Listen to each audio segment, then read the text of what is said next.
প্রত্যাবর্তনের অবিশ্বাস্য গল্প লিখে কোয়ার্টার ফাইনালে আর্জেন্টিনা। স্বপ্নের কাছে গিয়েও হলো না রূপকথা, ৩-২ গোলে হেরে বিদায় মিশরের।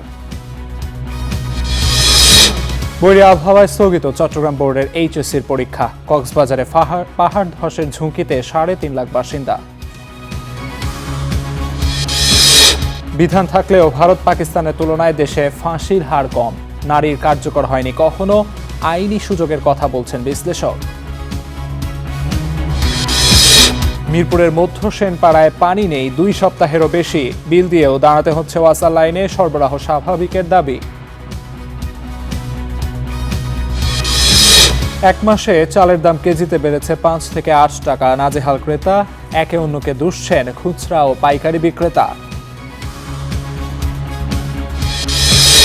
এবং মার্কিন নিষেধাজ্ঞায় নজিরবিহীন বিদ্যুৎ সংকটে কিউবা, খাদ্য ঔষধ নিয়ে ভোগান্তি, ইরানে ফের মার্কিন হামলা।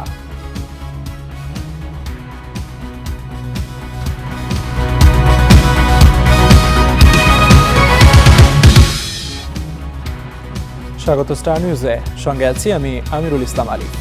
শুরুতেই ফুটবল বিশ্বকাপ 2026-এর খবর।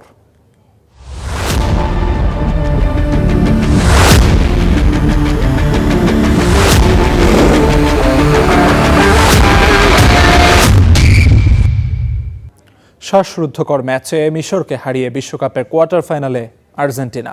লিওনেল মেসির জাদুতে বিশ্বকাপের স্বপ্ন বেঁচে রইল আলবিসেলেস্তেদের। ২-০ গোলে এগিয়ে থেকেও নিশ্চিত ম্যাচ হাতছাড়া করেছে মোহাম্মদ সালাহরা। এ যেন যুক্তরাষ্ট্রের আটলান্টায় ১৩ মিনিটে লেখা এক মহাকাব্য। বিস্তারিত রেদন শাওনের রিপোর্টে। চোখে অশ্রুজল, এ যেন মৃত্যুপুরী থেকে বেঁচে ফিরেছে পুরো দল। আরেকটু হলেই যে ভেঙে যেত বিশ্বকাপের স্বপ্নটা। কোটি ভক্তকে কি জবাব দিতাম? পেনাল্টি মিসটাই তো হয়ে যেত আত্মঘাতী। খেলা শেষে এসব ভেবেই কি অশ্রুসিক্ত লিওনেল মেসি? এর আগে কখনোই যে জয়ের পর এমন কান্নায় ভেঙে পড়েননি খুদে জাদুকর। লিওনেল মেসির এমন মুহূর্তে হয়তো কেঁদেছে কোটি কোটি ফুটবল প্রেমীও। বিগ ম্যাচে যুক্তরাষ্ট্রের আটলান্টা স্টেডিয়ামে খেলার ১৪ মিনিটেই আকাশী নীল শিবিরে নিস্তব্ধতা নামিয়ে দেয় মিশর। ডিফেন্ডার ইয়াসের ইব্রাহিমের গোলে লিড পায় দ্য ফারাওসরা। তবে মিনিট ৫ পরেই ফেরে আর্জেন্টিনার ভাগ্য। ইয়াসির ইব্রাহিমের করা ফাউলে পেনাল্টি পায় আকাশী নীলরা, যদিও তাতে লাভ হয়নি কোনো। পেনাল্টি মিস করে দলকে বিপদে ফেলেন লিওনেল মেসি। প্রথমার্ধের বাকি সময়ে কোনো গোল না হলেও দুই দলই সমানভাবে চালিয়েছে একের পর এক আক্রমণ। দ্বিতীয়ার্ধে এসে আক্রমণ দ্বিগুণ করে মিশর। ৫৭ মিনিটে দারুণ এক গোল করে মিশরকে ২ গোলের লিড এনে দেয় মোস্তফা জিকো। তবে ভিআর প্রযুক্তিতে বাতিল হয় সেই গোল। যদিও ১০ মিনিট পরেই দেখা মিলে সালাহ ম্যাজিক। দারুণ এক স্প্রিন্টে বল বানিয়ে গোল করান ওই জিকোকে দিয়েই। ২-০ গোলের লিডে যখন নিশ্চিত জয়ের পথে মিশর, তখনই জেগে ওঠে আর্জেন্টিনা দল। একের পর এক আক্রমণে মিশরের ডিফেন্স যেন বারবার কাঁপিয়ে ছেড়েছে মেসিরা। ফল আসে খানিক বাদেই লিওনেল মেসির ক্রসে দারুণ এক হেডারে আর্জেন্টিনাকে গোল এনে দেন রোমেরো। ৪ মিনিট পর এবার দলকে সমতায় ফেরান লিও মেসি। বাঁ পায়ের জাদুতে যেন মন্ত্রমুগ্ধ পুরো পৃথিবী। তবে তখনও নাটকের অনেকটা বাকি। ৯০ মিনিটের খেলা শেষে ৭ মিনিট বাড়তি দেয় রেফারি। ম্যাচের ৯২ মিনিটে আর্জেন্টিনার দারুণ এক কাউন্টার অ্যাটাক। ডান পাশ থেকে লাউতারো মার্টিনেজের ক্রসে এনজো ফার্নান্দেসের মাপা হেড। ১৩ মিনিটেই পাল্টে গেল ম্যাচের চেহারা। হারতে বসা ম্যাচে জয়ীর বেশে আর্জেন্টিনা। ম্যাচের শেষ বাঁশি বাজার পরেই শুরু হয় জয়ের উল্লাস। ম্যাচ সেরা মেসিকে নিয়েই উদযাপনে মাতে পুরো দল। যেন এই মেসির জন্যই মাঠে লড়াইয়ে নামে তারা। মেসির জন্যই জিততে চায় এবারের বিশ্বকাপটা। Redwan Shawon, star play. কামব্যাকের অবিশ্বাস্য এক গল্প লিখেছে আর্জেন্টিনা। ২ গোলে পিছিয়ে থেকে ১৩ মিনিটের মধ্যে ৩ গোল করে জায়গা করে নিয়েছে কোয়ার্টার ফাইনালে, যা মন ছুঁয়ে গেছে ড্যাফোডিল কিংবা টিএসসিতে খেলা দেখতে যাওয়া ভক্তদের। বিস্তারিত কেএমসনের রিপোর্টে।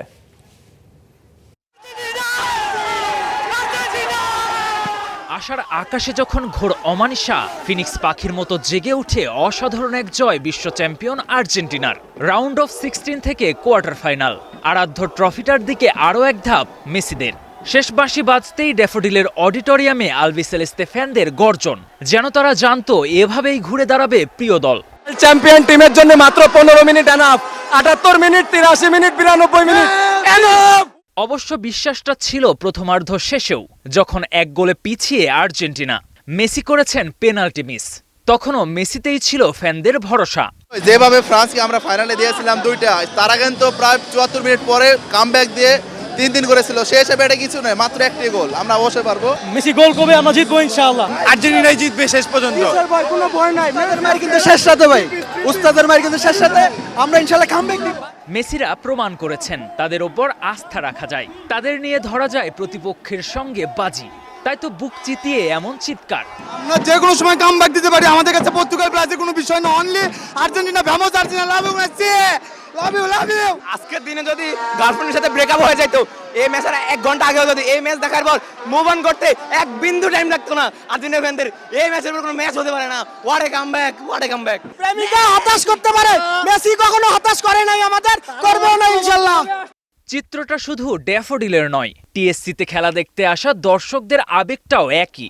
2 গোলে পিছিয়ে পড়ে 13 মিনিটের মধ্যে 3 বার ইজিপ্টের জাল কাঁপিয়ে জয়। ফ্যানদের কাছে তাই এটিই সর্বকালের সেরা কামব্যাক। অন্যান্য দলগুলোকে আর্জেন্টিনা থেকে শেখা দরকার, কিভাবে কামব্যাক করতে হয়, কিভাবে খেলা বানাতে হয়। ডিফেন্ডিং চ্যাম্পিয়ন আর্জেন্টিনার সামনে আরও একবার সোনালী ট্রফিটার হাতছানি। তবে জয় করতে হবে আরও 3টি যুদ্ধ।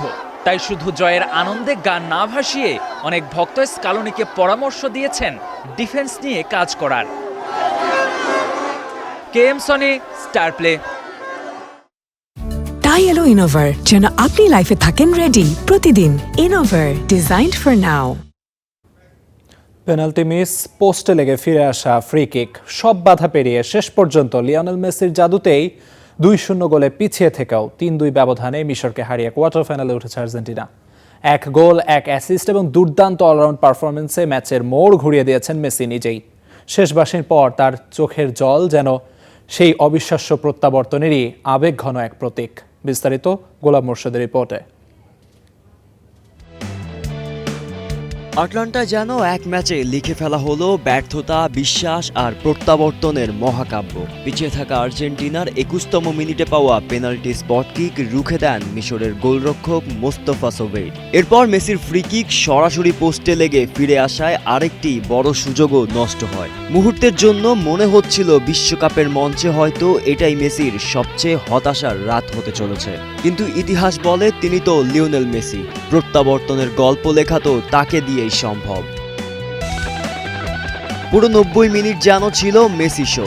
গোলও তার, অ্যাসিস্টও তার, আক্রমণের ছন্দও তার, প্রত্যাবর্তনের কাব্যও তার। ম্যাচ শেষে তার নামের পাশে 1 গোল, 1 অ্যাসিস্ট। 51টি পাসের মধ্যে 42টি সফল করে 82% পাসিং নির্ভুলতা, 6টি সুযোগ সৃষ্টি, যার মধ্যে 2টি ছিল বিগ চান্স। 91 বার বল স্পর্শ করে প্রতিপক্ষের বক্সে 12 বার ঢুকেছেন। 5টি শটের 2টি লক্ষ্যে, 1টি পোস্টে, 1টি ব্লক এবং 2টি বাইরে গেছে। 60টি ড্রিবলের 5টিতে সফল, 12টি ক্রসের মধ্যে 4টি সফল। ফাইনাল থার্ডে 6টি গুরুত্বপূর্ণ পাস, 6টি কর্নার। আর্জেন্টিনার প্রতিটি আক্রমণের ঠিকানায় ছিল একটাই নাম, লিওনেল মেসি। এরপর শুরু হয় বিশ্বকাপের অন্যতম স্মরণীয় প্রত্যাবর্তনের গল্প। ৭৯তম মিনিটে তার নেওয়া কর্নার থেকেই হেডে ব্যবধান কমান ক্রিস্টিয়ান রোমেরো। 4 মিনিট পর গনসালো মন্টিয়েলের বাড়ানো বল বাঁ পায়ের নিখুঁত ফিনিশিংয়ে জালে জড়িয়ে সমতা ফেরান মেসি। যে মানুষটিকে কিছুক্ষণ আগেও পেনাল্টি মিসের আক্ষেপ তারা করছিল, তিনিই মুহূর্তেই হয়ে ওঠেন আর্জেন্টিনার জাগরণের প্রতীক। যোগ করা সময়ে এনজো ফার্নান্দেজের জয়সূচক হেডারে পূর্ণতা পায় সেই মহাকাব্যিক প্রত্যাবর্তন। গোলের গল্পে, অ্যাসিস্টের গল্পে, বিশ্বাসের গল্পে সবখানেই ছিলেন মেসি। শুধু আক্রমণেই নয়, রক্ষণেও নিজের দায়িত্ব ভুলে যাননি তিনি। করেছেন একটি ট্যাকল, 2 বার বল পুনরুদ্ধার। গ্রাউন্ড ডুয়েলে 16টির মধ্যে 8টিতে জিতেছেন।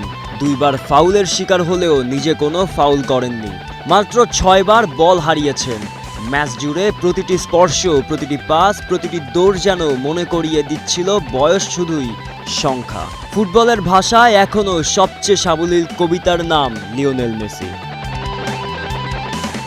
শেষ বাঁশি বাজার পর চোখের জল আর আটকে রাখতে পারেননি আর্জেন্টাইন অধিনায়ক। সেই অশ্রু ছিল ব্যর্থ পেনাল্টির নয়, ছিল অসম্ভবকে সম্ভব করার তৃপ্তির। নিজেই গোল করলেন, নিজেই অ্যাসিস্ট করলেন। নিজেই 2-0 থেকে 3-2-এর প্রত্যাবর্তনের মহাকাব্য লিখলেন।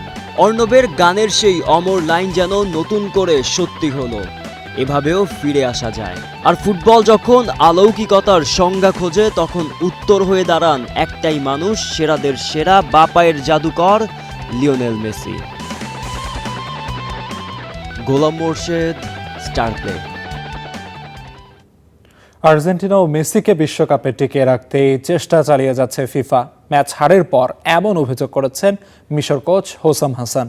এদিকে রেফারির অত্যাচারের শিকার হয়ে সৃষ্টিকর্তার কাছে বিচার দিয়েছেন মিশর তারকা মোস্তফা জিকো। ফুটবলারের মুখে ইচ্ছে করে হাত দিয়ে আঘাত করছেন মলিনা, কখনো মোহামেদ সালাহকে ডিবক্সে ফেলে দিচ্ছেন হুলিয়ান আলভারেজ, কখনো ডিবক্সে হাত দিয়ে মিশরের ফুটবলারকে ফেলে দিচ্ছেন ম্যাকঅ্যালিস্টার। তবে এসব কিছুই চোখে পড়েনি রেফারির। প্রতিবাদ করতে গেলে উল্টো দেখানো হয়েছে হলুদ কার্ড ও লাল কার্ড। রেফারির চোখে পড়েছে এনজো ফার্নান্দেজকে ফাউল, যার কারণে বাতিল হয়েছে মিশরের গোল। রেফারির চোখে পড়েছে মিশরের ডিবক্সে আর্জেন্টিনাকে করা ফাউল, যার কারণে পেনাল্টি পেয়েছে আলবিসেলেস্তেরা। রেফারি এই সিদ্ধান্তগুলো নিয়েছে মেসি ও আর্জেন্টিনাকে বিশ্বকাপে টিকিয়ে রাখার জন্য। আর্জেন্টিনার বিপক্ষে হারের পর এমন দাবি করেছেন মিশর কোচ হোসাম হাসান। বিশ্ব চ্যাম্পিয়ন আর্জেন্টিনার থেকে ভালো খেলেছে মিশর, তবে রেফারি পক্ষপাত করে হারিয়ে দিয়েছে আফ্রিকার দেশটিকে, এমন দাবিও করেছেন হোসাম। রেফারির অবিচারের শিকার হয়ে সৃষ্টিকর্তার কাছে অভিযোগ দিয়েছেন মিশর তারকা মোস্তফা জিকো। ফিফা আর্জেন্টিনাকে এভাবে চতুর্থ বিশ্বকাপ জিতিয়ে দেবে, তাই আগেই অভিনন্দনও জানিয়েছেন তিনি।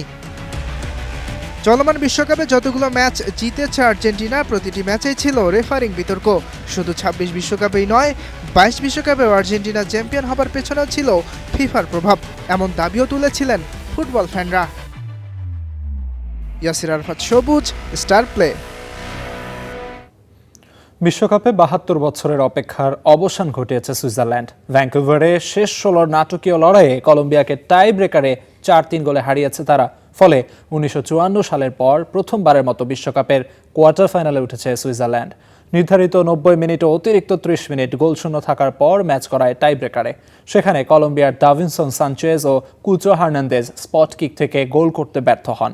হার্নান্দেজের শট দুর্দান্তভাবে ঠেকিয়ে দেন সুইস গোলকিপার গ্রেগর কোবেল। ম্যাচে বলের দখল ও আক্রমণে এগিয়েছিল কলম্বিয়ায়, কিন্তু সুযোগ কাজে লাগাতে না পারার মাসুল দিতে হয়েছে লাতিন আমেরিকার দলটিকে। এবার সেমিফাইনালে ওঠার লড়াইয়ে রবিবার আর্জেন্টিনার মুখোমুখি হবে সুইজারল্যান্ড।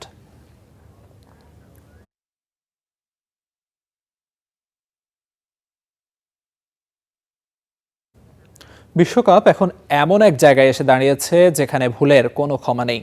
স্বপ্ন বাঁচিয়ে রাখতে হলে জিততেই হবে, আর একটি মাত্র ভুলই শেষ করে দিতে পারে 4 বছরের অপেক্ষা। শেষ 16 বাধা পেরিয়ে অবশেষে নির্ধারিত হয়েছে 2026 বিশ্বকাপের শেষ 8। এবার শুরু হচ্ছে শিরোপার পথে সবচেয়ে কঠিন পরীক্ষার লড়াই। তানজিম ঐশীর রিপোর্ট। দর্শক, রিপোর্টটি আমরা একটু পরে দেখতে চাই এবং তার আগে আমরা অন্যান্য প্রসঙ্গ নিয়ে একটু কথা বলে আসতে চাই। নিম্নচাপের প্রভাবে টানা ভারী বর্ষণের কবলে উপকূলীয় ও পার্বত্য এলাকা সহ দেশের বিভিন্ন অঞ্চল এবং জেলা। বৈরী আবহাওয়ায় ব্যাহত হচ্ছে সড়ক, রেল ও নৌ যোগাযোগ, তলিয়েছে নিচু এলাকা। টানা বৃষ্টিতে পানি বেড়ে চট্টগ্রাম কক্সবাজার রুটে তলিয়ে আছে রেল লাইনের অংশ। এতে চট্টগ্রামে আটকা পড়েছে ট্রেন। বাতিল করা হয়েছে কক্সবাজারগামী সকল ট্রেনের যাত্রা। এছাড়া রেকর্ড পরিমাণ বৃষ্টিতে সৃষ্ট বন্যা পরিস্থিতি ও বৈরী আবহাওয়ার কারণে চট্টগ্রাম বোর্ডের অধীন সকল জেলার আজকের এইচএসসি ও সমমানের পরীক্ষা স্থগিত করা হয়েছে। পাহাড়ি ঢলের পানিতে তলিয়ে যাওয়ায় খাগড়াছড়ির দীঘিনালা ও লংগদু সড়কে যান চলাচল বন্ধ রয়েছে। কয়েকদিনের বৃষ্টিতে পার্বত্য এলাকায় বিভিন্ন স্থানে ঘটছে পাহাড় ধস, ঘটছে প্রাণহানি। এছাড়া দুর্যোগপূর্ণ আবহাওয়ায় 4 দিন নোয়াখালীর হাতিয়া চেয়ারম্যান ঘাটে ফেরি চলাচল বন্ধ থাকায় বেড়েছে দুর্ভোগ।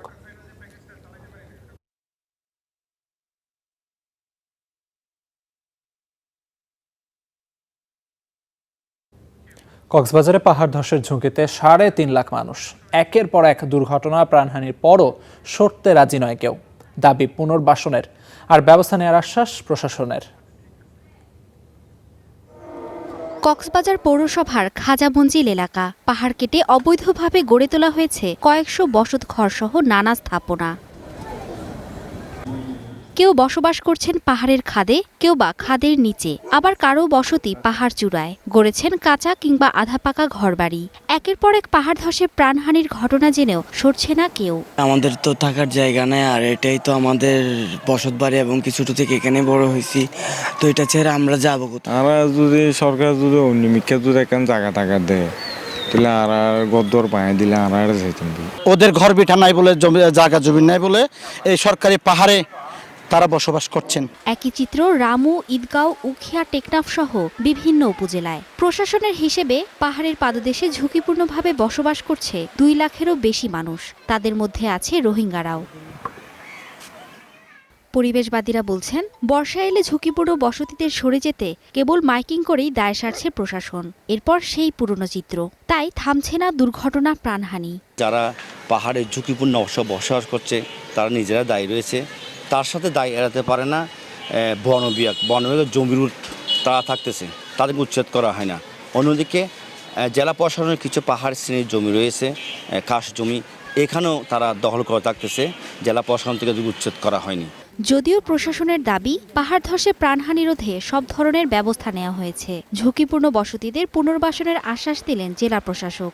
তাদেরকে আসলে চিহ্নিত করে সেখান থেকে অপসারণ বা তাদেরকে নিরাপদ স্থানে চলে যাওয়ার জন্য আমরা অনুরোধ করি। পাহাড় ধসের মাধ্যমে কেউ ক্ষতিগ্রস্ত না হয়, কোনো প্রাণহানি ঘটনা না ঘটে, আগেই তাদেরকে নিরাপদে সরে নেওয়ার আমরা পদক্ষেপ নিয়েছি। আমাদের প্রত্যেকটা ক্যাম্পে ডিজাস্টার ম্যানেজমেন্ট কমিটি আছে আমাদের সিএসিদের নেতৃত্বে। আমরা তাদেরকে বর্ষার শুরুতেই সতর্ক করি এবং তারা সবাই প্রস্তুতিমূলক সভা করে। এবারও একইভাবে করেছে। গত 1 দশকে কক্সবাজারে পাহাড় ধসে প্রাণ গেছে শতাধিক মানুষের, যার মধ্যে অনেকেই আছে Rohingya. Desk report, star news. এ নিয়ে বিস্তারিত জানতে চাই কক্সবাজার, খাগড়াছড়ি এবং ফেনী থেকে। প্রথমে কক্সবাজারের চকরিয়া থেকে যুক্ত হচ্ছেন মুহিবুল্লাহ মুহিব। মুহিব, ঠিক কতটি গ্রাম এখনো তলিয়ে আছে এবং ভোগান্তি এবং ক্ষয়ক্ষতি নিয়ে স্থানীয়রা কি বলছেন?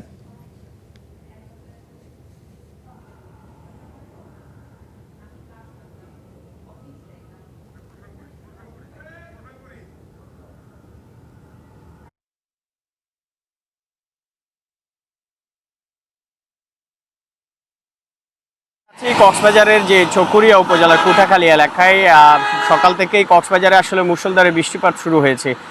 সেই বৃষ্টিপাত আসলে কি পরিমাণ বৃষ্টিপাত এখন পর্যন্ত রেকর্ড করা হয়েছে এখন পর্যন্ত আমরা আসলে জানি না। গতকালকে আবহাওয়া অধিদপ্তর জানিয়েছিল যে রেকর্ড পরিমাণ বৃষ্টিপাত কক্সবাজারে রেকর্ড হয়েছে। হয়তো কিছুক্ষণের মধ্যে আমরা সেই বৃষ্টিপাতের আপডেটটা জানতে পারবো। তবে লাগাতার বৃষ্টি বা টানা বৃষ্টির কারণে কক্সবাজারের উখিয়া, টেকনাফ এবং চকরিয়া, পেকুয়া বা মাতামুহুরিতে ব্যাপক জলাবদ্ধতার সৃষ্টি হয়েছে। বিশেষ করে মাতামুহুরি নদীর পানি কিন্তু বিপদসীমার খুব কাছাকাছি চলে এসেছে, যার ফলে হচ্ছে তার আশেপাশের যে এলাকাগুলো রয়েছে সেখানে কিন্তু প্লাবিত হয়েছে। সেই মানুষগুলো কিন্তু পানিবন্দী অবস্থায় আসলে ত্রাণ সহায়তা থেকে শুরু করে বিদ্যুৎ বিচ্ছিন্ন অবস্থায় চরম দুর্ভোগ পোহাতে হচ্ছে তাদের কাছে। কুটাখালী থেকে বা মাতামুহুরি অন্যান্য উপজেলায়ও কিন্তু প্রায় লক্ষাধিক মানুষ পানিবন্দী রয়েছে বলে উপজেলা প্রশাসনের পক্ষ থেকে জানানো হচ্ছে। এছাড়া উখিয়া, টেকনাফ এবং উখিয়ার হলদিয়া পালং, রতলা পালং এবং ফালংখালী ইউনিয়নের বেশ কিছু এলাকা প্লাবিত হয়েছে, সেখানেও আসলে মানুষের মধ্যে চরম দুর্ভোগ পোহাতে হচ্ছে। একই সঙ্গে কক্সবাজার টেকনাফ আঞ্চলিক যে মহাসড়ক রয়েছে সেখানে থ্যাংকালি অংশে পানি ওঠার কারণে আসলে যানবাহন চলাচলে বিঘ্ন ঘটছে এবং যাত্রীদের মধ্যে চরম দুর্ভোগ পোহাতে হচ্ছে। আরেকটি বিষয় জানিয়ে রাখতে চাই, কক্সবাজার থেকে ঢাকার সঙ্গে ট্রেন যোগাযোগ ইতিমধ্যে বিচ্ছিন্ন হয়ে গেছে গতকালকে থেকে। সেই হিসেবে কক্সবাজার থেকে প্রবাল এক্সপ্রেস এবং পর্যটক এক্সপ্রেস যে ছেড়ে দেওয়ার কথা ছিল সেটি কিন্তু তাদের যাত্রা বাতিল করায় আর যাত্রীরা চরম দুর্ভোগ পোহাতে হচ্ছে। বিচ্ছিন্নভাবে আসলে এই সমস্ত এলাকায় যে সমস্ত এলাকা পানি বন্দি অবস্থায় রয়েছে সেখানে জেলা প্রশাসনের পক্ষ থেকে ত্রাণ সহায়তার পাশাপাশি দুর্যোগ ব্যবস্থাপনা মন্ত্রণালয়ের পক্ষ থেকেও ব্যাপক প্রস্তুতির কথা আমাদেরকে জানানো হয়েছিল। এই ছিল আসলে কক্সবাজারে পাহাড় ধস বা জলাবদ্ধতার সর্বশেষ খবরাখবর। মুহিব, আপনাকে অসংখ্য ধন্যবাদ। জানছিলাম আসলে কক্সবাজারের চকরিয়া থেকে সেখানকার সবশেষ পরিস্থিতি। এ পর্যায়ে যেতে চাই ফেনীতে, সেখানে আছেন সহকর্মী তানভীর চৌধুরী। তানভীর, যেমনটি আসলে আমরা শুনছি নদ নদীর পানি বেড়েছে, বাঁধ ধসের শঙ্কা রয়েছে কোথাও কোথাও, তো সবকিছু মিলিয়ে প্রশাসনের তৎপরতা কেমন দেখছেন?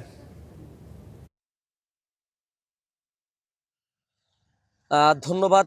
আসলে আমরা দেখেছি গত 2-3 দিনের যে ভারী বর্ষণ, সেই ভারী বর্ষণে মুহুরী নদীর পানি একদম বিপদসীমা ছুঁই মাত্র 2.5 মিটার বিপদসীমার নিচ দিয়ে এখন মুহুরী নদীর পানি প্রবাহিত হচ্ছে। পাশাপাশি সিলোনিয়া, কুহুয়া যে সমস্ত নদী আছে সেই সমস্ত নদীরও একই অবস্থা। আসলে আগে থেকেই 5 জেলায় ফেনী সহ বন্যার যে সতর্কবার্তা সেটি জারি করা হয়েছিল। এখানকার এখনো পর্যন্ত মুহুরী, কুহুয়া, সিলোনিয়া নদীর যে বাঁধগুলো আছে সেই বাঁধগুলো পরিপূর্ণভাবে মেরামত না হওয়ায় স্থানীয়রা এখন প্রতিদিন আসলে বৃষ্টি হলেই তারা ভয় আতঙ্কের মধ্যে তাদের দিন পার করছে। এখনো পর্যন্ত আসলে এই যে বেড়িবাঁধ সেটি পূর্ণভাবে একদম সম্পূর্ণভাবে সুষ্ঠুভাবে আসলে মেরামত হয়নি, এটিও আসলে এখানকার স্থানীয় বাসিন্দারা আমাদেরকে জানিয়েছে। সবচেয়ে বড় যে বিষয়টি হচ্ছে আসলে উজানে বৃষ্টি হবার কারণে আমরা দেখেছি গত 2-3 দিন ধরে ফেনীতে তেমন একটা ভারী বর্ষণ কিন্তু হয়নি, তবে উজানে বৃষ্টি হবার কারণে মুহুরী নদীর পানি আসলে প্রায় বিপদসীমা ছুঁই। এছাড়াও বন্যার যে প্রস্তুতি সেটি জেলা প্রশাসনের পক্ষ থেকে নেওয়া হয়েছে। নদী তীরবর্তী যে সমস্ত মানুষগুলো আছে তাদেরকে সচেতন করা হচ্ছে। এছাড়াও আমরা যেটি দেখেছি সেটি আবহাওয়া অফিস থেকেও বারবার আসলে সতর্কবার্তা দেওয়া হচ্ছে এবং উজানে পানির কারণেই আমরা দেখেছি এই যে নদীর পানি সেটি বারবার বাড়ছে। পাশাপাশি মুহুরী নদীর যে বেড়িবাঁধগুলো মেরামত করা হয়নি সেই বেড়িবাঁধের কারণে এখানে আবার ভাঙনের দেখা দিতে পারে এবং আবার ভাঙনের ফলে 24-25-এর যে বন্যা সেই বন্যার মতো আবারও ভয়াবহ বন্যা হতে পারে বেশি বৃষ্টি হলে, এমনটা আসলে স্থানীয়দের মনে ভয় আতঙ্ক কাজ করছে। এই ছিল ফেনী থেকে আমার হাতে থাকা সর্বশেষ। তানভীর, আপনাকে ধন্যবাদ। এ পর্যায়ে যেতে চাই খাগড়াছড়িতে, সেখানে আছেন সহকর্মী আক্তার হোসেন। আক্তার, খাগড়াছড়ি এলাকায় তো ভূমিধসের সঙ্গে মানে বৃষ্টির সঙ্গে ভূমিধসের শঙ্কা রয়েছে, তো সেক্ষেত্রে প্রাণহানি, ক্ষয়ক্ষতি কমাতে আসলে কি ধরনের পূর্ব প্রস্তুতি দেখতে পাচ্ছেন?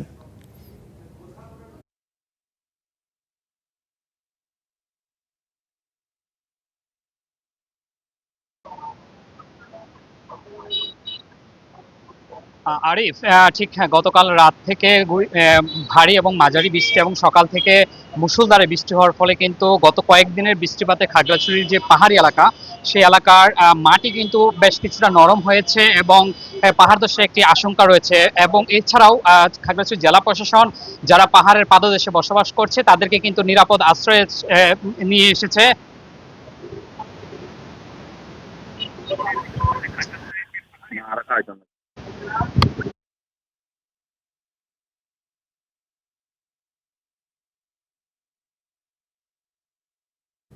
দর্শক, কক্সবাজার, ফেনী এবং খাগড়াছড়ি থেকে শুনছিলাম আসলে সেখানকার পরিস্থিতি। উপমহাদেশে মৃত্যুদণ্ডের বিধান বহাল থাকলেও ফাঁসি কার্যকরের হার তুলনামূলকভাবে কম। ভারত পাকিস্তানের তুলনায় বাংলাদেশে এই হার আরও কম।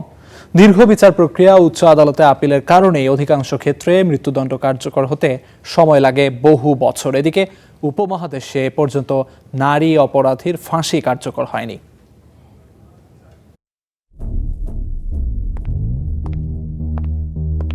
প্রাচীনকাল থেকে ভয়াবহ নানা অপরাধের বিচারে সর্বোচ্চ শাস্তি রাখা হয়েছে মৃত্যুদণ্ড। ইউরোপ সহ বিভিন্ন দেশে এটি বাদ দেয়া হলেও যুক্তরাষ্ট্রের অনেক রাজ্যে রয়েছে। দক্ষিণ এশিয়ায় বাংলাদেশ সহ ভারত, পাকিস্তান, শ্রীলঙ্কা ও আফগানিস্তানে সর্বোচ্চ শাস্তি রাখা হয়েছে মৃত্যুদণ্ড।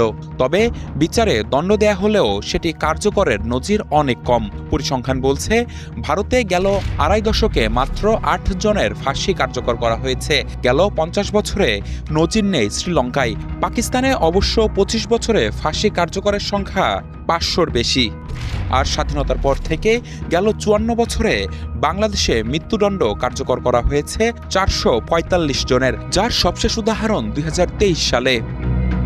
তবে বাংলাদেশ সহ উপমহাদেশে এখন পর্যন্ত কোনো নারী অপরাধীর ফাঁসির রায় কার্যকর হয়নি। আইনজীবীরা বলছেন নিম্ন আদালত থেকে ফাঁসির দণ্ড হলেও উচ্চ আদালতে তা কমে যাচ্ছে। তারা বলছেন আইনের কয়েকটি নির্দিষ্ট কারণে মৃত্যুদণ্ড কমানোর সুযোগ রয়েছে।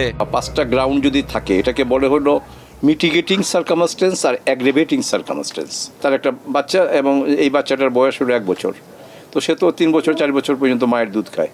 2018-19 মামলা এখন হচ্ছে।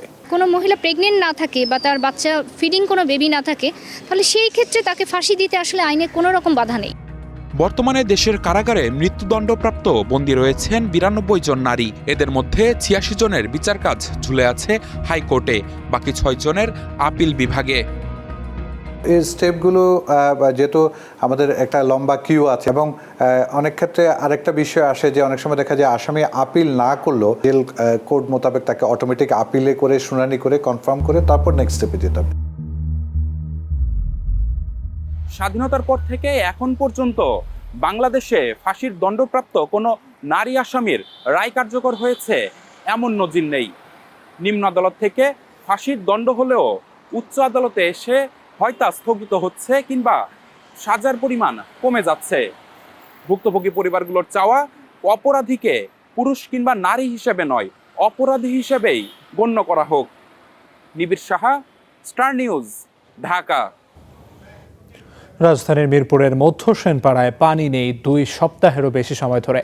ধনীরা কিনে খেতে পারলেও এতে বিপাকে পড়েছেন নিম্ন আয়ের মানুষ। তারা বলছেন ওয়াসা বা জনপ্রতিনিধি কারো কাছে গিয়েই মিলছে না সমাধান। পানি ছাড়া যেখানে এক মুহূর্ত চলে না, সেখানে 2 সপ্তাহের বেশি সময় ধরে এর সংকটে মিরপুরের মধ্য সেনপাড়ার বাসিন্দারা। সেই দুর্ভোগের কথাই জানাচ্ছিলেন সেখানকার বাসিন্দা তহুরা খাতুন। বিল তো পরে 4,000-5,000 টাকা আমাদের বিল আসে, আমরা একা থাকি বাসায়, আর তো কেউ না, তারপরেও তো আমরা পানি পাই না। বিত্তবানরা পানি কিনতে পারলেও নিম্নবিত্তের এখন জীবন মরণ সমস্যা। এরই মধ্যে এলাকা ছেড়েছেন অনেক ভাড়াটিয়া। ভাড়াটিয়া চলে যাচ্ছে কারণ তারা তো ভাড়া দিয়ে থাকে, টাকা দিয়ে থাকে, তারা পানি কষ্ট করে থাকবে কেন বলেন? খালি যে আমাদের তা না, মানে এলাকাটা শুধু পানি নেই। প্রায় 1 কিলোমিটার 1.5 কিলোমিটার দূরে থেকে পানি নিয়ে এসে আমরা নিজেরা চলতেছি। সরবরাহ লাইনের পানির জন্য নিয়মিত ওয়াসাকে বিল দিয়েও সেই পানি আবারও টাকা দিয়ে কিনতে হচ্ছে সেই ওয়াসার কাছ থেকেই। পানি কিনে আনতে হয়, 600 টাকার পানি 1200-2000 টাকা নেয়। কখনো কখনো রাত্রেবেলা আধা ঘন্টা 1 ঘন্টা পানি আসে, ওই সময় তো রাত জেগে আমাদের পানি টানা সম্ভব না। আমরা এবারে ওবারে যাই 1 কলস 2 কলস চাইয়া হাতে পায়ে ধরে আনি। পাটবে যাই, অফিসে যাই, আমাকে পাঠাতে ইঞ্জিনিয়ার কাছে। এ নিয়ে জানতে চাইলে সংকট নিরসনে দ্রুততম সময়ে কাজ শুরু হবে বলে জানিয়েছে ওয়াসা কর্তৃপক্ষ। আমাদের যে সাভার কেরানীগঞ্জ ওয়েলফিল্ড থেকে যে পানিটা ওখানে আসে, সেই পানিটারও উৎপাদন কমে গেছে। কারিগরি যে সমস্যা হয়েছে এটা সমাধানের জন্য আর ইতিমধ্যে আমরা রেশনিং করে ওখানে পানি সরবরাহ করা হচ্ছে। আশা করা যাচ্ছে যে শীঘ্রই এই সমস্যাটা আর থাকবে না। মিরপুরে আরও কিছু এলাকায় চলছে পানির সংকট। এর কারণ হিসেবে পাম্পের স্বল্পতা ও সরবরাহ লাইনের ত্রুটির কথা বলছে ওয়াসা। Mahmudul Hasan, star news, Dhaka. মেঘনার তলদেশের সাবমেরিন কেবল ছিঁড়ে যাওয়ায় 4 বছর ধরে বিদ্যুৎহীন ভোলার 2টি ইউনিয়নের মানুষ। জীবনযাত্রায় নেমে এসেছে স্থবিরতা। সরবরাহ কবে স্বাভাবিক হবে তা জানাতে পারেনি পল্লী বিদ্যুৎ সমিতি। নষ্ট হচ্ছে মূল্যবান যন্ত্রাংশ। মেঘনা নদীর বিচ্ছিন্ন দ্বীপ ভোলা সদরের মাঝেরচর ইউনিয়ন। এখানকার বেশিরভাগ মানুষই হতদরিদ্র, জীবনও বেশ চ্যালেঞ্জিং। এই এলাকায় নদীর তলদেশ দিয়ে সাবমেরিন কেবলে যায় বিদ্যুৎ, আধার কেটে আসে আলো, লাগে দিন বদলের ছোঁয়া। নানা ধরনের ব্যবসায় জড়িয়ে পড়েন স্থানীয়রা, তৈরি হয় কর্মসংস্থান। তবে সেই আনন্দ এখন ফিকে। 4 বছর ধরে নেই বিদ্যুৎ। আমার এই যে ইলেকট্রিক মাল উঠাইছে দোকানে, ইলেকট্রিক মালও চলে না, এর বিদ্যুৎ নাই, এগুলা নিয়ে কি করবে? তারপর ফ্রিজ উঠাইছি, ফ্রিজও চলে না, এখন ফ্রিজ তো নষ্ট হয়ে যাওয়ার পর যায়। আমরা ভোলার নিকটবর্তী একটা চরে আমরা বিদ্যুৎ পাচ্ছি না। আমাদের লক্ষ লক্ষ টাকার মাল, এক একটা দোকানে 2 লক্ষ 3 লক্ষ টাকার মাল নষ্ট হয়ে যেতে। দীর্ঘ 4 বছর বিদ্যুৎ আমরা বিচ্ছিন্ন। আমাদের বাচ্চাদের পড়ালেখা করাতে খুব সমস্যা। বিদ্যুৎ না থাকার কারণে আমাদের অর্থনৈতিকভাবে অনেক আমরা ক্ষতিগ্রস্ত, কারণ আমরা হতদরিদ্র মানুষ। একই গল্প দৌলত খানের আরেক বিচ্ছিন্ন দ্বীপ মদনপুর ইউনিয়নের। বিদ্যুৎ না থাকায় থমকে গেছে জীবন, রাতের আধারই সঙ্গী। এমন প্ল্যান পড়তে বইয়া ঘামে জ্বর করে বাইরে পড়ে যায়, ঘুমাইতে পারে না। তাইলে আমাদের যদি কারেন্টটা হইতো তাহলে আমাদের জনগণের জন্য অনেক ভালো হইতো। এই বিদ্যুতের সবই আছে চরে, কিন্তু আমাদের বিদ্যুৎ পাই না। আমরা ফ্রিজ কিনছি, টিভি কিনছি, মানে সবাই যার যা লাগবে সব কিনছি আমরা। নষ্ট হয়ে যাইতেছে বিদ্যুতের কারণে। ফ্যান আনছি, ফ্রিজ আনছি, এগুলা নষ্ট হয়ে যাইতেছে। 2021 সালের ডিসেম্বরে লাইটার জাহাজের নোঙরে ছিঁড়ে যায় 3টি সাবমেরিন কেবলই। তারপর থেকেই নেই বিদ্যুৎ। এরপর কেটে গেছে 4 বছর। অচল পড়ে আছে যন্ত্রপাতি। যদিও সমস্যা নিরসনের চেষ্টা চলছে বলে দাবি বিদ্যুৎ বিভাগের। সাবমেরিন কেবল একবার বসানোর পরে আমরা ওই যে বললাম 2 মাসও টেকে নাই, তো এই কারণে আবার সাবমেরিন কেবল বসালে তো সেম সমস্যাই হবে। এখন পর্যন্ত আসলে আমরা কোনো পরিকল্পনা নিতে পারি নাই। তো তবে কাজ চলমান আছে, কিভাবে সেই জায়গায় বিদ্যুৎ দেওয়া যায় সেটা নিয়ে আমরা কাজ করতেছি। ভোলার ইউনিয়ন দুটিতে বসবাস প্রায় 15,000 মানুষের। Desk report, star news. বাজারে ধারাবাহিকভাবে বাড়ছে সব ধরনের চালের দাম। এই দাম বৃদ্ধি নিয়ে পাল্টাপাল্টি দোষারোপ করছেন পাইকার ও খুচরা ব্যবসায়ীরা, আর বাড়তি দামের খেসারত দিচ্ছেন সাধারণ ভোক্তারা। এমত অবস্থায় চালের বাজারে সরকারি সংস্থাগুলো নজরদারি বাড়ানোর তাগিদ তাদের। ঢাকার বাজারে প্রায় সব ধরনের চাল কেজিতে বেড়েছে ৫ থেকে ৮ টাকা পর্যন্ত। গত মাসেও সরু মিনিকেট চাল কেজিতে ছিল ৬০ থেকে ৬৫ টাকা, যা এখন ৭০ থেকে ৭৫। আর নাজির শাইলের দাম ছিল ৭৫ থেকে ৮০ টাকা। এই মাসে তা বেড়ে ৮৫ থেকে ৯০ টাকা ছুঁয়েছে। ভরা মৌসুমেও বাড়তি দামের হিসেব মেলাতে হিমশিম খাচ্ছেন ক্রেতারা। ২৫ কেজির উপর প্রায় ১৫০ টাকা বাড়তি, যেটা ২১০০ টাকা নিচ্ছি সেটা এখন ২২৫০ টাকা চাচ্ছে। ওভারঅল রেটটা বেশি, যে আমাদের মতো মানুষ তো আসলে দিন দিন চালের দাম বাড়তে থাকলে কীভাবে চলবো। গত মাসে নিলাম আমন, যেটা ৬০ টাকা কেজি, আর আজকে এসে তারা বলতেছে ৬৫ টাকা কেজি, তাহলে কেজিতে ৫ টাকা বেড়ে গেল। বিরুই চালিও সেম। দাম বাড়ার বিষয়ে প্রশ্ন করা হলে কোনো সদুত্তর পাওয়া যায়নি খুচরা ব্যবসায়ীদের কাছ থেকে। মিলাররা যখন ধানগুলো স্টক করে তারপরে ওরা একটু দামটা বাড়ায় দেয়। যখন কৃষকের কাছে ধান থাকে না তখন তাদের কাছে স্টক করে থাকে, তখন ইচ্ছা মতো দামটা বাড়ায় দেয়। দাম অবশ্য বাড়ায় নাই, নাজির শাইলের দামটা একটু বাড়ছে, মিনিকেটের দাম ২৮-এর দাম একটার দাম কমছে। নাজির শাইলের দামটা বাড়ছে, সিজন শেষ হয়ে গেছে, এলসি বন্ধ হয়ে গেছে ইন্ডিয়া থেকে, এই কারণে নাজির শাইলের বাজারটা অনেক বাড়ছে। অন্যদিকে আড়তদাররা বললেন কোনো চালের দামই বাড়েনি। দাম না বাড়ার পক্ষে নানা যুক্তিও দিলেন তারা। নাজির না আসলে আমাদের বাংলাদেশের নাজির চালের দাম হয়ে যায় ৮০ থেকে ৮৫-৯০ টাকা হয়ে যায়। এই জন্য নাজিরের চাহিদাটা বেশি থাকে। আর আমাদের দেশে যে সিদ্ধ ২৮ আছে, গুটি আছে, মোটা চালটা আছে, এটার দাম অনেক অংশেই কম। খুচরা পর্যায়ে ওরা অনেক রেট বিক্রি করে, ওরা আগে কিনে নিছে অনেকে, আর খুচরা পর্যায়ে এত সহজে দাম কমাইতে চায় না। সরকার বলছে যদি এই দেশের মিলাররা বাড়াবাড়ি করে তাহলে আমরা বাইরে থেকে চাল আমদানি করতে বাধ্য হব। ওই কথা শুনে এখন চালের বাজার কম। আমরা যে পাইকারি মার্কেটে চালের বাজার কম, খুচরা পর্যায়ে হয়তো ওরা মনে করেন যে হঠাৎ করে কমাইতে চায় না। সিন্ডিকেটের বেড়াজালে বন্দি বাড়তি দামের বাজার নিয়ন্ত্রণ করতে না পারলে বাজেটে শুল্ক কমানোর সিদ্ধান্তেও সুফল মিলবে না। Afroza Lamia, star news, Dhaka. এবার আন্তর্জাতিক প্রসঙ্গ। ইরাকের নাজাফে ইরানের সাবেক সর্বোচ্চ নেতা আয়াতুল্লাহ আলী খামেনির জানাজা ও শোকানুষ্ঠানের প্রস্তুতি চলছে। আমরা সরাসরি চলে যাচ্ছি সেখানে।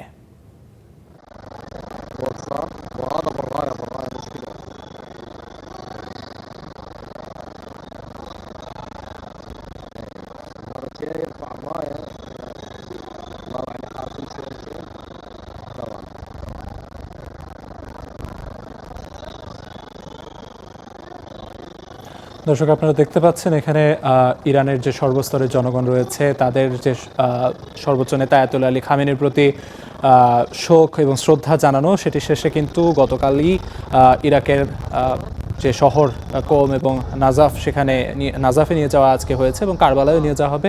এবং সেখানে ইরাকের নাজাফ আন্তর্জাতিক বিমানবন্দরে জনতার ভিড় আপনারা দেখতে পাচ্ছেন। সেখানে নানা শ্রেণী পেশার মানুষ কিন্তু সেখানে রয়েছেন, নারী পুরুষ রয়েছেন, যারা রাতভর অপেক্ষায় ছিলেন তাদের প্রিয় নেতার মরদেহকে শেষবারের মতো শ্রদ্ধা জানানোর জন্য। এবং এই যে ইরানের সাবেক সর্বোচ্চ নেতা আয়াতুল্লাহ আলী খামেনি, তার কফিন পৌঁছালে রাষ্ট্রীয় আনুষ্ঠানিকতার মধ্য দিয়ে কিন্তু তা গ্রহণ করা হয়, যেখানে উপস্থিত ছিলেন ইরাকের প্রধানমন্ত্রী আলী আল জাইদি। এবং শোকানুষ্ঠান উপলক্ষে ইরাক সফর করছেন ইরানের প্রেসিডেন্ট মাসুদ পেজেশকিয়ান, এবং তিনিও সেখানে উপস্থিত ছিলেন। এবং খামেনির কফিন পৌঁছালে যে আবেগঘন পরিবেশ তৈরি হয় সেটি খবরে আপনাদের দেখানোর চেষ্টা করেছি আমরা। এবং পাশাপাশি এখন আপনারা দেখতে পাচ্ছেন সেখানে সর্বস্তরের মানুষের মাঝে যে শোক, এবং শোকের পাশাপাশি তারা যে প্রিয় নেতাকে শেষবারের মতো শ্রদ্ধা জানাতে সমবেত হয়েছেন, সেখানে কিন্তু একটি বেশ হৃদয় বিদারক পরিস্থিতি তৈরি হয়েছে। এবং এ পর্যায়ে যেমনটি আসলে দেখা যাচ্ছে যে সর্বস্তরের মানুষ তারা পতাকা হাতে তাদের শোক জানাচ্ছেন, আপনারা সেটি দেখতে পাচ্ছেন। এবং সর্বস্তরের মানুষের যে কফিন স্পর্শের আপ্রাণ চেষ্টা, সেই চেষ্টাও কিন্তু আসলে দেখা যাচ্ছে। এবং ইরানিদের মতো ইরাকের জনগণও কিন্তু প্রতীকীভাবে কাপড় ও অন্যান্য জিনিস নিক্ষেপ করছেন কফিনের দিকে। জনতার মধ্য থেকে আরবি ভাষায় তারা নানা রকম স্লোগান দিচ্ছেন, যে স্লোগানগুলোর মধ্য দিয়েও তারা আসলে সর্বোচ্চ নেতা আয়াতুল্লাহ আলী খামেনির প্রতি তাদের যে শ্রদ্ধা, সেই শ্রদ্ধা কিন্তু তারা জানানোর চেষ্টা করছেন। এবং নাজাফের পরবর্তীতে কারবালা, এবং কারবালার পরে আগামীকাল অর্থাৎ ৯ জুলাই কিন্তু মাশহাদে, অর্থাৎ আয়াতুল্লাহ আলী খামেনির যে জন্মস্থল, সেই জন্মস্থলে নিয়ে তাকে দাফন করা হবে, তার মরদেহটি দাফন করা হবে, যেমনটি আসলে জানানো হয়েছে পূর্ব ঘোষিত যে কর্মসূচি সেটি অনুযায়ী। এবং যুদ্ধের পুরো সময় জুড়ে ইরানের প্রেসিডেন্ট সহ অধিকাংশ শীর্ষ নেতারা কিন্তু একটা পর্যায়ে যখন কিনা প্রকাশ্যে আসছিলেন না, সেই জায়গায় এই আয়াতুল্লাহ আলী খামেনির ভূমিকা কিন্তু ছিল অত্যন্ত প্রশংসনীয়, এবং তার যে দৃঢ় মনোভাব এবং সেই দৃঢ়তার যে শক্তি, সেই শক্তিতে বলিয়ান হয়েই কিন্তু ইরানি জাতীয়তাবাদে যে বহিঃপ্রকাশ এবং ইরান যে মধ্যপ্রাচ্যের অন্যতম শক্তি, সেই শক্তির জানান দেওয়ার কিন্তু চেষ্টা করে গেছে ইরান। এবং সেই জায়গায় আসলে চলতি বছর ফেব্রুয়ারির 28 তারিখে মার্কিন হামলায় যখন কিনা আয়াতুল্লাহ আলী খামেনির যে কার্যালয়, সেই কার্যালয়ে যখন বোমা হামলা হয়, সেই বোমা হামলায় কিন্তু এই মার্কিন হামলায় তিনি নিহত হন। শুধু তিনিই নন, তার সঙ্গে তার জামাতা, তার নাতি এবং নানা বয়সের আসলে পরিবারের সদস্য সহ অনেকেই কিন্তু সেখানে নিহত হন, শহীদ হন। তারপর থেকে আসলে আয়াতুল্লাহ আলী খামেনির যে মরদেহ সেটি আসলে সংরক্ষিত ছিল, এবং এই সময় এসে অর্থাৎ শিয়া ধর্মীয় মুসলিম যারা রয়েছেন, মহররম মাস তাদের কাছে অত্যন্ত গুরুত্বপূর্ণ, এবং সেই মহররম মাসের এই সময় এসে কিন্তু আসলে তার প্রতি সর্বস্তরের জনগণের যে শ্রদ্ধা, সেই শ্রদ্ধা নিবেদনের জন্য তার পরিবেশ তৈরি করে দেওয়া হয়। এবং তার পরবর্তীতে কিন্তু সেখানে শুধুমাত্র যে ইরানের জনগণ তারাই নন, বিশ্বের নানা প্রান্ত থেকে রাষ্ট্রীয় নেতা যারা রয়েছেন, বিভিন্ন রাষ্ট্রের যারা শীর্ষস্থানীয় নেতৃবৃন্দ রয়েছেন, তারাও কিন্তু ইরানে হাজির হয়েছিলেন। সেখানে বাংলাদেশের প্রতিনিধি ছিল, সরকার দলের লোক যেমন ছিল, একই সঙ্গে 11 দলীয় জোটের অর্থাৎ বিরোধী দলের পক্ষ থেকেও কিন্তু অনেকে সেখানে উপস্থিত ছিলেন। পাশাপাশি আমরা দেখেছি সেখানে সৌদির পক্ষ থেকেও কিন্তু, সৌদি শাসক গোষ্ঠীর পক্ষ থেকেও অনেকে উপস্থিত ছিলেন। এবং সেই ক্ষেত্রে ইরান কিন্তু এক অভিনব কার্যক্রম কিংবা প্রক্রিয়ার মধ্য দিয়ে আসলে পবিত্র কোরআন থেকে তিলাওয়াতের মাধ্যমে বিভিন্ন আয়াত, এক এক দেশের জন্য আসলে নির্ধারিত আয়াত তারা তিলাওয়াত করে নানা রকম বার্তা দেওয়ার চেষ্টা করেছেন, এবং সেই বার্তাগুলো আমরা আপনাদের যথাযথ সময় শোনানোর চেষ্টা করেছি। এবং সবশেষ আজ এই মুহূর্তে আপনারা দেখতে পাচ্ছেন ইরাকের শহর নাজাফে সর্বস্তরের মানুষের ঢল, আসলে লোকারণ্য পুরো এলাকা। সেই কফিন, মরদেহ সহ কফিনটি আসলে বিমানবন্দরে পৌঁছানোর অনেক আগে থেকেই কিন্তু সর্বস্তরের মানুষ সেখানে সমবেত হয়েছিলেন, কেবল নিজেদের যে নেতা, প্রিয় নেতা, তার মরদেহটিকে শেষবারের মতো শ্রদ্ধা জানানোর জন্য। এবং সেই খবরাখবরই আমরা আপনাদের জানাচ্ছিলাম, এবং সেগুলো জানানোর জন্য আমরা সরাসরি যুক্ত ছিলাম ইরাকের নাজাফ শহরে।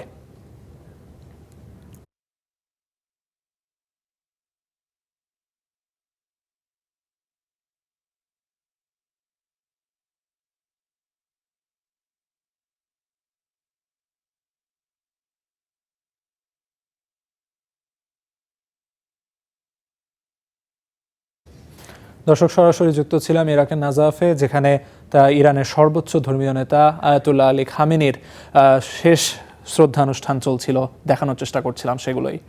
ইরাকের নাজাফ ও কারবালা ইরানের সাবেক সর্বোচ্চ ধর্মীয় নেতা আয়াতুল্লাহ আলী খামেনির জানাজা ও শোকানুষ্ঠানের প্রস্তুতি চলছে। এদিকে যুদ্ধের পুরো সময় জুড়ে ইরানের প্রেসিডেন্ট সহ অধিকাংশ শীর্ষ নেতৃত্ব ছিলেন অনেকটাই আড়ালে, কিন্তু এখন একে একে প্রকাশ্যে আসছেন ইরানের শীর্ষ নেতারা। তাহলে কি যুদ্ধ পরবর্তী ইরান নতুন রাজনৈতিক বার্তা দিতে চাইছে?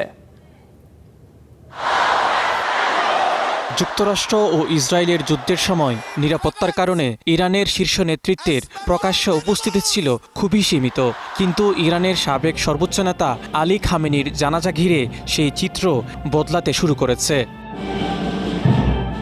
এরই মধ্যে ইরানের প্রেসিডেন্ট মাসুদ পেজেশকিয়ান ইরাকের নাজাফ ও কারবালায় শোকানুষ্ঠানে অংশ নিচ্ছেন বলেও জানা গেছে।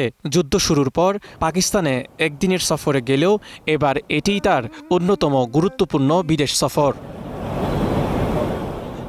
আবার তেহরানে খামেনির জানাজায় উপস্থিত হয়ে নজর কেড়েছেন সাবেক প্রেসিডেন্ট মাহমুদ আহমেদিনেজাদ। যুদ্ধের পর সামাজিক মাধ্যমসহ বিভিন্ন গণমাধ্যমেও তার মৃত্যুর গুঞ্জন ওঠে। ক্ষমতার কেন্দ্র থেকে অনেকটাই দূরে থাকা এই নেতার উপস্থিতি নিয়ে নতুন করে আলোচনা শুরু হয়েছে। বিশ্লেষকদের মতে এটি শুধু একটি জানাজা নয়, বরং দেশের অভ্যন্তরে রাজনৈতিক ঐক্য দেখানোর পাশাপাশি বিশ্বকে ইরানের নেতৃত্ব অটুট থাকার বার্তা। এখন পর্যন্ত সর্বোচ্চ নেতা মোজতাবা খামেনির দেখা না মিললেও জানাজায় সামরিক কমান্ডার, বিচার বিভাগের শীর্ষ কর্মকর্তা এবং বিভিন্ন রাজনৈতিক গোষ্ঠীর নেতাদের এক মঞ্চে দেখা যাচ্ছে। আবার অনেক বিশ্লেষকের মতে নেতাদের প্রকাশ্যে আসা মানেই নিরাপত্তা উদ্বেগ শেষ হয়ে গেছে এমনটা নয়, বরং ব্যাপক নিরাপত্তা ব্যবস্থার মধ্যেই এই কর্মসূচিগুলো পরিচালিত হচ্ছে। তেহরান ও অন্যান্য শহরে আকাশ সীমা নিয়ন্ত্রণ সহ ব্যাপক নিরাপত্তা ব্যবস্থা নেওয়া হয়েছে। মাজিদ শাহরিয়ার, স্টার নিউজ। হরমুজ প্রণালীতে 3টি বাণিজ্যিক জাহাজে হামলার জেরে ফের ইরানের ওপর বড় হামলা চালিয়েছে যুক্তরাষ্ট্র। দেশটির 80টি টার্গেটে হামলা হয়েছে বলে জানিয়েছে সেন্টকম। ওয়াশিংটনের দাবি, যুদ্ধবিরতি লঙ্ঘন করে আন্তর্জাতিক নৌপথে হামলা চালিয়েছে তেহরান। তবে জাহাজে হামলাকে সন্দেহজনক আখ্যা দিয়ে ইরান বলছে এসব অভিযোগ ভিত্তিহীন, বরং সমঝোতা স্মারক লঙ্ঘন করে নতুন করে সংঘাত উস্কে দিচ্ছে যুক্তরাষ্ট্র। ইরানে ফের হামলা যুক্তরাষ্ট্রের। একের পর এক হামলায় কেঁপে ওঠে কেশম দ্বীপ, শিরিক এবং বন্দর আব্বাস। ইরানের আকাশ প্রতিরক্ষা ব্যবস্থা, উপকূলীয় নজরদারি কেন্দ্র, ভূমি থেকে আকাশে নিক্ষেপযোগ্য ক্ষেপণাস্ত্র, জাহাজ বিধ্বংসী ক্রুজ ক্ষেপণাস্ত্র এবং ড্রোন উৎক্ষেপণ কেন্দ্র লক্ষ্য করে চালানো হয়েছে হামলা। যুক্তরাষ্ট্রের অভিযোগ, হরমুজ প্রণালীতে জাহাজ চলাচল নিয়ন্ত্রণে চাপ সৃষ্টি করতেই এসব সক্ষমতা ব্যবহার করছিল তেহরান। তবে বেসামরিক স্থাপনায়ও হামলা চালিয়েছে ওয়াশিংটন। শিরিক বন্দরে হামলায় বেশ কয়েকজন বেসামরিক নাগরিক আহত হয়েছেন বলেও খবর পাওয়া গেছে। এর আগে মঙ্গলবার হরমুজ প্রণালীতে কাতারের তরলীকৃত প্রাকৃতিক গ্যাসবাহী জাহাজ আল রেকাইয়াত এবং ওমান উপকূলের কাছে সৌদি পতাকাবাহী সুপার ট্যাঙ্ক ওয়েদিয়ানে হামলা হয়। এই দুই জাহাজে হামলার পরপরই হরমুজ প্রণালীতে আরেকটি তেলবাহী জাহাজে ড্রোন হামলা হয়েছে বলে নিশ্চিত করেছে ব্রিটিশ সমুদ্র বিষয়ক নিরাপত্তা সংস্থা UKMTO। জাহাজে হামলার জন্য সরাসরি ইরানকেই দায়ী করছে কাতার। দেশটিতে নিযুক্ত ইরানি রাষ্ট্রদূতকেও তলব করেছে তারা। হামলার নিন্দা জানিয়েছে সৌদি আরবও। এ ব্যাপারে ইরান এখনও কোনো মন্তব্য না করলেও যুক্তরাষ্ট্রের অভিযোগ, অন্তত 2টি জাহাজে তেহরানই হামলা চালিয়েছে। তার জবাবেই ইরানে যুক্তরাষ্ট্রের এই হামলা। শুধু হামলা করেই থামেনি ওয়াশিংটন। ইরানের তেল রপ্তানির ওপর দেওয়া অস্থায়ী নিষেধাজ্ঞা শিথিলের সিদ্ধান্ত প্রত্যাহার করেছে। আগামী 17 জুলাইয়ের মধ্যে সব ধরনের লেনদেন বন্ধ করার নির্দেশ দিয়েছে মার্কিন ট্রেজারি। যুক্তরাষ্ট্রের এসব পদক্ষেপকে সমঝোতা স্মারকের লঙ্ঘন বলছে ইরান। তাদের দাবি, স্বাক্ষরিত ওই স্মারকের আওতায় হরমুজে জাহাজ চলাচলের সমন্বয়ের অধিকার রয়েছে তেহরানের। পররাষ্ট্র মন্ত্রণালয়ের ভাষ্য, যুক্তরাষ্ট্রের সামরিক অভিযান সেই সমঝোতারই স্পষ্ট লঙ্ঘন। কথিত জাহাজে হামলার অভিযোগকেও সন্দেহজনক বলে দাবি করেছে দেশটি। নিষেধাজ্ঞা পুনর্বহালকেও যুদ্ধবিরতির সমঝোতা লঙ্ঘনের শামিল আখ্যা দিয়ে তেহরানের হুঁশিয়ারি, জাতীয় স্বার্থ ও নিরাপত্তা রক্ষায় প্রয়োজনীয় সব পদক্ষেপ নেবে তারা। ইফাতিরা, স্টার নিউজ। এই ছিল স্টার নিউজের এখনকার আয়োজনে। এতক্ষণ সাথে থাকার জন্য ধন্যবাদ।